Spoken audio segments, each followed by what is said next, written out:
একটা শিশু সে একটা দেয়ালের মাঝখানে আটকা পড়ে গেছে এবং সেখান থেকে একটা কুকুর সেই শিশুটাকে উদ্ধার করছে। আজকে মার্কিন সাম্রাজ্যবাদের যে প্রধান কামরা ডোনাল্ড ট্রাম্প এবং ইসরায়েলি জাউনবাদের যে গুন্ডা বেঞ্জামিন নেতানিয়াহু, এদের যে আজকের মনস্তত্ত্ব সেটা কুকুরের মনস্তত্ত্বের চেয়েও ভয়ঙ্কর এবং এদের কাছে কুকুরও অনেক ভালো দেখছে।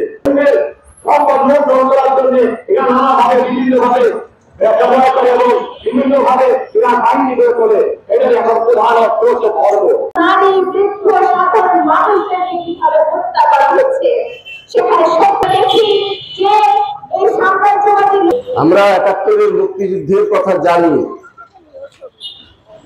কত কষ্ট মানুষের হয়েছিল, দেশ ত্যাগ করতে হয়েছিল। গাজায়, প্যালেস্টাইনে ঠিক একই অবস্থা। হাজার হাজার শিশু নারী হত্যাকাণ্ডের শিকার হয়েছে, কত মা বোন যে ধর্ষণের শিকার হয়েছে আমরা জানি না। আমরা স্পষ্ট করে বলতে চাই,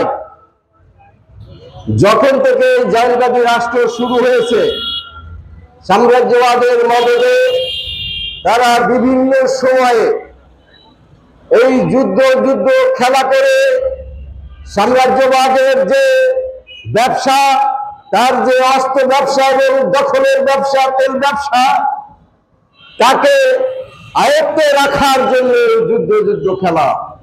সংগ্রামী বন্ধুগণ, আপনারা জানেন যে ইসরায়েলের কোন অস্ত্র ছিল না। তারা এই মধ্যপ্রাচ্যে ফিলিস্তিন দখল করে তারা একটি কায়েমি রাষ্ট্র প্রতিষ্ঠা করেছে। এই কায়েমি রাষ্ট্র প্রতিষ্ঠার মধ্য দিয়ে তারা লাগাতার ভাবে গণহত্যা, ধ্বংস এবং বিশ্ব মানবতার বিরুদ্ধে তারা দাঁড়িয়েছে।